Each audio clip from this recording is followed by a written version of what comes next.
नमस्कार, India voice देख रहे हैं आप और मैं हूं आपके साथ शिवम दुबे। इंडिया वॉइस के खास कार्यक्रम देवभूमि समाचार में आप सबका स्वागत है। बुलेटिन की शुरुआत करेंगे। लद्दाख में T-72 टैंक के नदी पार करने के दौरान अचानक जलस्तर बढ़ने से भारतीय सेना के 5 जवान शहीद हो गए, जिस पर मुख्यमंत्री पुष्कर सिंह धामी ने दुख जताया। सीएम ने सोशल मीडिया प्लेटफॉर्म एक्स पर पोस्ट कर यह लिखा कि ईश्वर सभी दिवंगतों की आत्मा को शांति दे, शोकाकुल परिजनों को यह असीम दुख सहन करने की शक्ति प्रदान करे।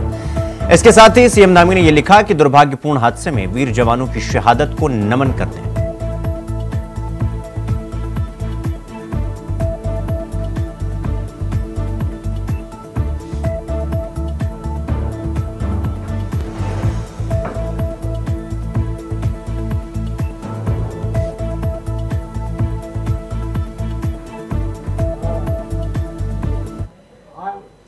तो वहीं हरिद्वार में मानसून ने दस्तक दे दिया है। पहली बारिश ने जनजीवन को पूरी तरह से अस्त व्यस्त कर दिया है।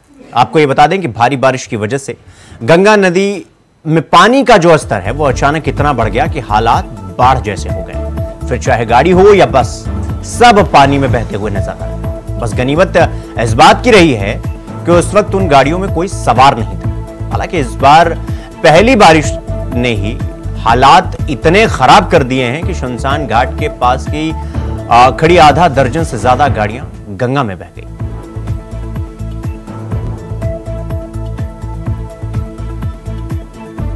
ये शमशान घाट के पास नदी में से बहती हुई एक गाड़ी पूरी डूबी पड़ी वो गड्ढा अंदर तो नहीं जाएगी। तो हरिद्वार में पानी का प्रहार और ये गाड़ियां, ये तस्वीरें हम आपको दिखा रहे हैं किस तरह से गाड़ियां ये बह रही हैं। ये देखिए, और पहली बारिश का ये कहर।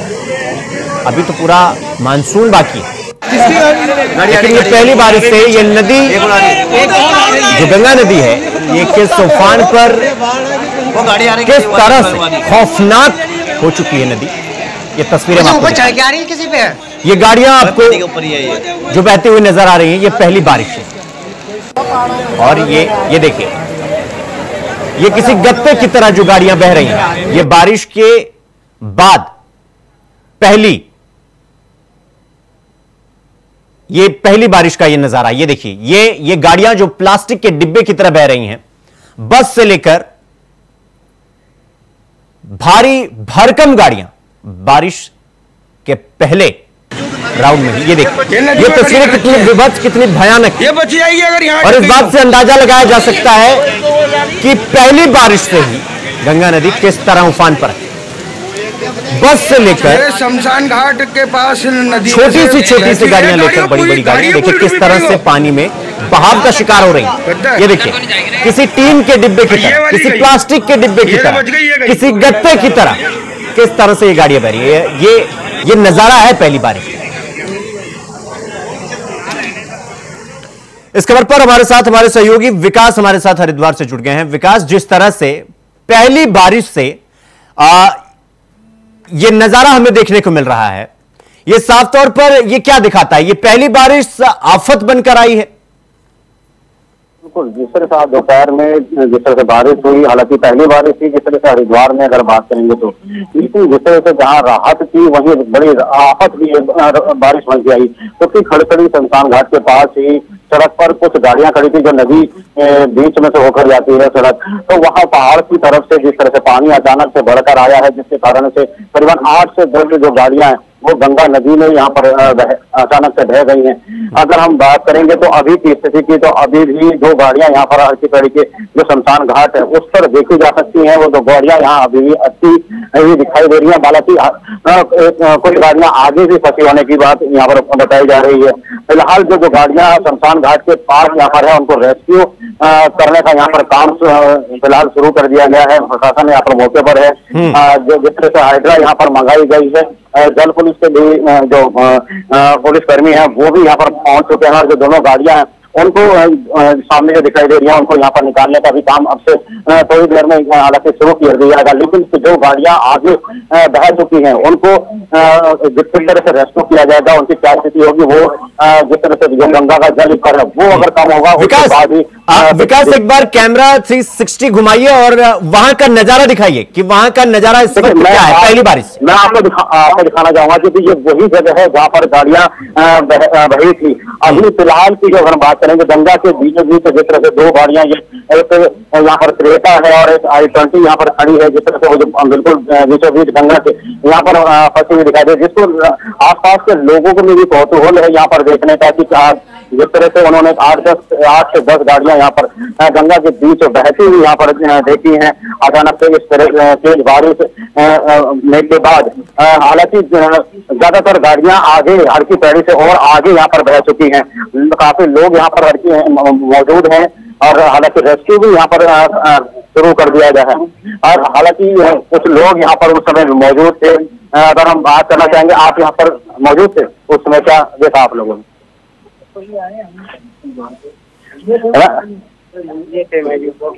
आपने किस तरह की स्थिति यहाँ पर उस समय की? पानी आया ना एकदम, तो सामने हमारे हाट पे थे आप लोग, तो किस तरह 4-5 गाड़ी आगे निकल गई? 4 गाड़ी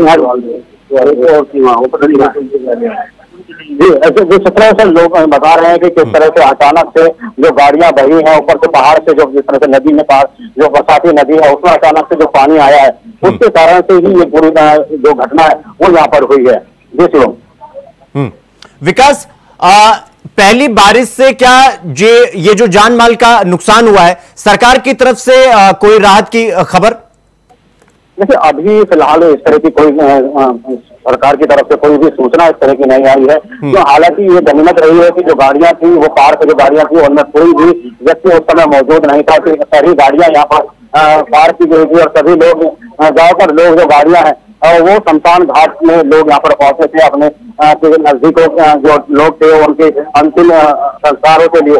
हालांकि अब यहाँ पर आप देख सकते हैं मेरे पीछे यहाँ पर जो ट्रेन है वो यहाँ पर पहुंच चुकी है और काम यहाँ पर जो गाड़ी को निकालने का काम यहाँ पर जो SDM हरिद्वार है उनकी देखरेख में यहाँ पर शुरू कर दिया गया है। हालांकि विकास ये हरिद्वार के किस क्षेत्र की तस्वीर है और आप जहां खड़े हैं क्षेत्र का नाम क्या है?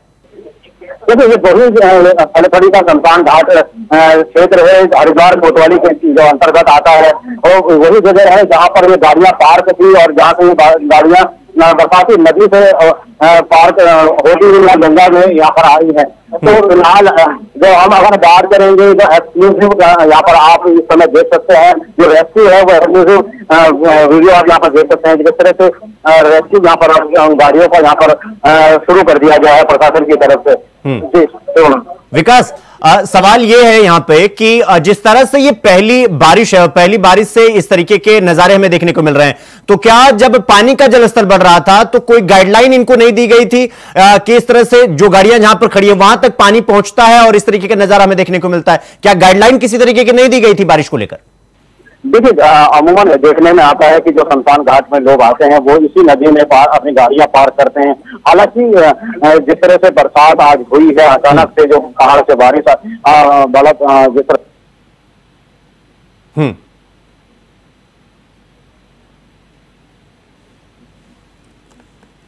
जी विकास, सुन पा रहे हैं आप मुझे?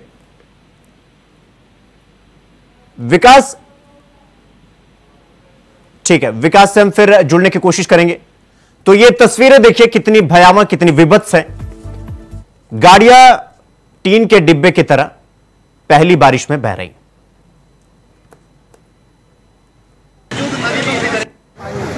हरिद्वार में आज मानसून की पहली तेज बारिश हुई। इस बारिश से जहां गर्मी से राहत मिली तो वहीं ये बारिश कहीं ना कहीं आफत का भी सबब बनी, जहां शहर के कई क्षेत्रों में इस बारिश से जल भराव की स्थिति पैदा हुई।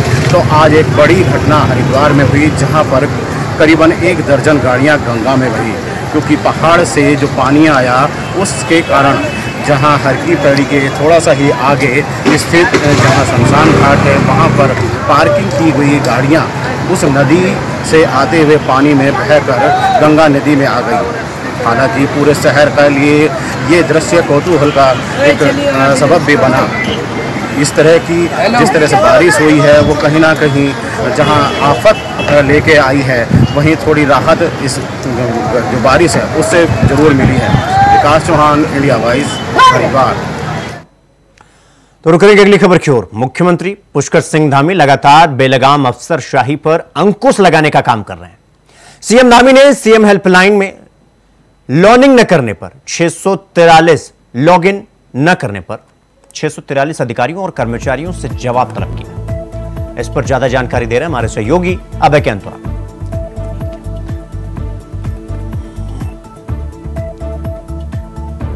उत्तराखंड में लापरवाह अधिकारियों कर्मचारियों के खिलाफ मुख्यमंत्री पुष्कर सिंह धामी ने कड़ा रुख अख्तियार कर लिया है।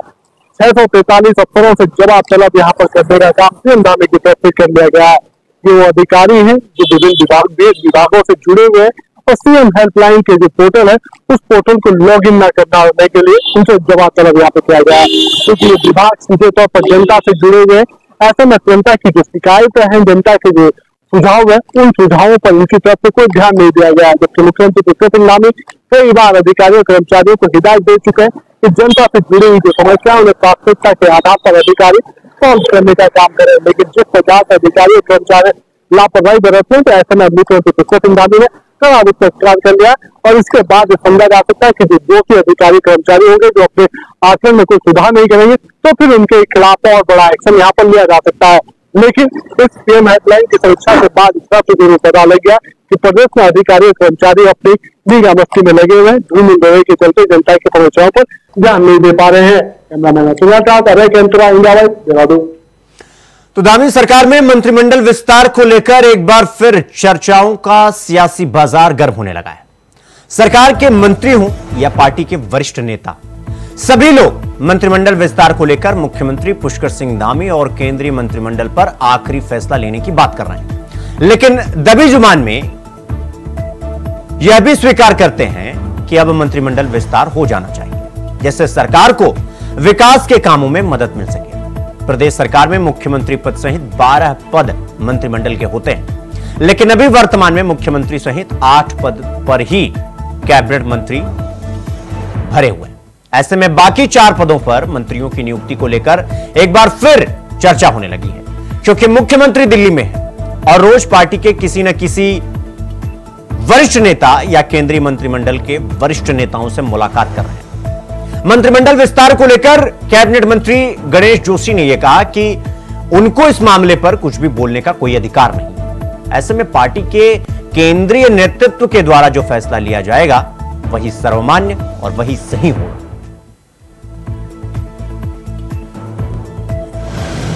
नहीं, यहाँ एकला चलो की रणनीति पर काम हो रहा है। जो मंत्रिमंडल में सदस्य ऑलरेडी हैं, जिन्होंने पदों पर जो आसीन है, वो भी कोई खास करतब नहीं दिखा पा रहे, कोई जौहर उनका देखने को नहीं मिल रहा और तो और उल्टा वो अपने विभागों को और गर्त में ले जाने का काम कर रहे हैं। आप वनाग्नि की घटनाएं देखिए, वन मंत्री अपने घर में एसी कमरे में बैठे रहे, कौन कितना जला, कौन बकरी की तरह जलकर खाक हो गया, कौन आधा जला, ये भी देखने की उनको फुर्सत नहीं थी, घायलों की सुध लेने की फुर्सत नहीं थी। उद्यान घोटाले से आपको गणेश जोशी के विभाग का पता चल जाएगा, सहकारिता से आपको धन सिंह रावत का, स्वास्थ्य और शिक्षा से धन सिंह रावत का पता चल जाएगा कि धन सिंह रावत क्या काम कर रहे हैं। तो ऐसे में मुझे लगता है अगर सारे मंत्रिमंडल के पद भर भी दिए जाएं तो कोई खास फर्क पड़ेगा नहीं, क्योंकि आज सड़कों के लिए गडकरी से मिलते हुए मुख्यमंत्री नजर आते हैं, तो कभी जो है टावर्स के लिए ज्योतिरादित्य सिंधिया से मिलते हुए नजर आते हैं, तो कभी बिजली के लिए बिजली मंत्री से मिलते हुए नजर आते हैं। तो ऐसे में जब सबके दोहरे अगर मुख्यमंत्री को ही दौड़ना है तो फिर मंत्रिमंडल के पद खाली रहे या भरे उससे फर्क नहीं पड़ता। अब देखिए, आपने बहुत छोटे व्यक्ति से बहुत बड़ा सवाल कर दिया। ये माननीय मुख्यमंत्री जी और केंद्र का विषय है और जो होगा अच्छा होगा। और टीम बड़ी होगी तो एक टीम वगैरह आज स्वास्थ्य से खेल रही है और खिलाड़ी से खेल रही है तो निश्चित ही गति जो है हमारी बढ़ेगी, काम विकास की गति बढ़ेगी। मंत्रिमंडल के विस्तार के विषय में चर्चा चल रही है। माननीय मुख्यमंत्री जी और हमारा केंद्रीय नेतृत्व इस पर निर्णय करेगा। मुख्यमंत्री पुष्कर सिंह धामी दिल्ली दौरे के दौरान विभिन्न मंत्रियों से मिल चुके हैं, प्रधानमंत्री नरेंद्र मोदी से मिल चुके हैं, गृह मंत्री अमित शाह से मिल चुके हैं। इस दौरान राज्य के लिए वो फिर से एक बार बड़ी सौगातें लेकर आए हैं। तो ऐसा समझा जा सकता है कि केंद्र और राज्य के बीच का जो समन्वय और बेहतर यहाँ पर बन रहा है और डबल इंजन की सरकार का असर दिखने लगा है।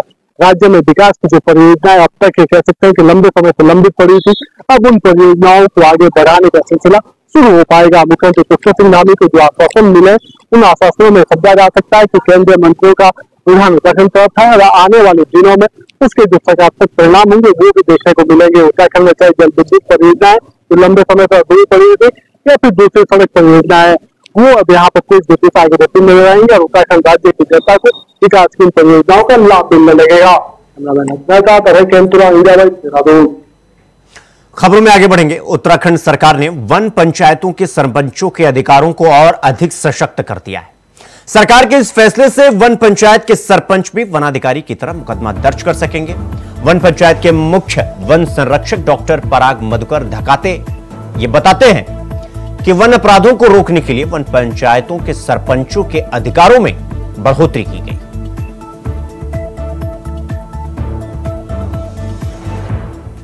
उत्तराखंड के वन प्रबंधन के दृष्टिगत वन पंचायत यहाँ की बहुत ऐतिहासिक ऐसी संस्था है जहाँ पूरे विश्व में अपने आप में एक अनोखी संस्था है और सामुदायिक वानिकी के लिए जो है वो सर्व विश्व में जानी जाती है। 1930 से लेकर ये संस्था यहाँ बनी है। उत्तराखंड में वर्तमान में 11,217 वन पंचायतें अवस्थित है और इनको और आर्थिक रूप से सुदृढ़ करने के लिए कुछ आवश्यकता थी, नियमावली बदलाव करने की आवश्यकता थी, जो सरकार ने उसको हम लोगों ने यहाँ चेंजेस किए हैं। इसी क्रम में जो वन पंचायत के सरपंच हैं उनको उनके अधिकारों से उनको परिपूर्ण किया गया है। उनको ऐसी पावर दी गई है जो इनकी वर्तमान में आवश्यकता थी, वो वनाधिकारी के रूप में उनको ट्रीट किया गया है। साथ ही में उनके वन क्षेत्र में जो वन पंचायत का क्षेत्र है वहां पे अगर किसी प्रकार का वन अपराध होता है जो नॉन मतलब कंपाउंडेबल ऑफेंस है, उसके लिए वो अपना जुर्माना भी दर्ज कर सकते हैं। कोई कूड़ा वन पंचायत क्षेत्र में करता है, कोई अतिक्रमण की कार्रवाई करता है, उसके ऊपर भी कार्रवाई करने के उनको अधिकार दिए गए हैं। साथ ही में जुर्माना भी कर सकते हैं। इसके अतिरिक्त ऐसे भी उनको अधिकार दिए गए जिसके अंतर्गत जो वन उपज है, फॉरेस्ट प्रोड्यूस, मुख्य रूप से आपके जो छोटे मोटे घास है या आपका झूला है, इनका रवन्ना भी वो काट। अगली खबर देहरादून से है जहां आम आदमी पार्टी ने प्रदर्शन किया है। आपको यह बता दें कि मुख्यमंत्री केजरीवाल की गिरफ्तारी पर आम आदमी पार्टी कार्यकर्ताओं ने गांधी पार्क के बाहर नारेबाजी करते हुए प्रदर्शन किया। प्रदेश उपाध्यक्ष विशाल चौधरी ने यह बताया कि आम आदमी पार्टी राष्ट्रव्यापी भाजपा सरकार के खिलाफ विरोध प्रदर्शन कर रही है। जिस प्रकार से दिल्ली में शराब घोटाला हुआ है और उसमें न्यायपालिका ने अरविंद केजरीवाल को निर्दोष करार दिया, उसके पश्चात भी जिस प्रकार से भाजपा षड्यंत्र करके और षड्यंत्र करते हुए दिखाई भी दे रही है, ये उसकी हताशा और निराशा है, यानी भारतीय जनता पार्टी की। साथ में आगे उन्होंने यह भी कहा कि उन्हें डर है कि अगर अरविंद केजरीवाल जेल से बाहर निकलते हैं तो आने वाले दिल्ली और हरियाणा के विधानसभा चुनाव में आम आदमी पार्टी पूरी बहुमत के साथ सरकार बनाएगी। साथ ही उन्होंने कहा कि भाजपा नेताओं ने सपने में आज भी अरविंद केजरीवाल उनके सपने में आते हैं और उन्हें डराते हैं। केजरीवाल को रिहा करो, रिहा करो, रिहा करो, अरविंद केजरीवाल को रिहा करो, बंद करो, बंद करो, तानाशाही नहीं सहेंगे, नहीं सहेंगे, नहीं रिहा करो, केजरीवाल को रिहा करो, रिहा करो, बंद करो, बंद करो। अगली खबर रुड़की से है जहां चुनाव के करीब आते ही तमाम दलों के नेता अब जगह जगह जनसभाएं कर लोगों से उनकी प्रत्याशी को लेकर वोट देने की अपील कर रहे हैं। इसी कड़ी में बहुजन समाज पार्टी के प्रदेश अध्यक्ष चौधरी शीशपाल, राज्यसभा सांसद रामजी गौतम और लक्सर विधायक मोहम्मद शहजाद ने मंगलौर विधानसभा के गांव लीबरहेड़ी और लाहबोली में जनसभाएं कर बसपा प्रत्याशी उबैदुर रहमान को जिताने की बात कही। इस दौरान सभी नेताओं ने कांग्रेस और बीजेपी प्रत्याशी को आड़े हाथों लेते हुए कहा कि चुनाव लड़ने के बाद बीजेपी प्रत्याशी वापस हरियाणा लौट जाएंगे, कांग्रेस के प्रत्याशी राजस्थान वापस लौट जाएंगे। जी मैं ये कहना चाहूंगा कि बहुजन समाज पार्टी की टीम बहुत मजबूत है, यहाँ का संगठन बहुत मजबूत है और ये बहुजन समाज पार्टी की सीट है तो बहुजन समाज पार्टी की रहेगी इंशाल्लाह। देखिए वो जग जाहिर है, आप उनका इतिहास उठाकर देख सकते हैं, ये कोई अपनी बनाई हुई बात नहीं है।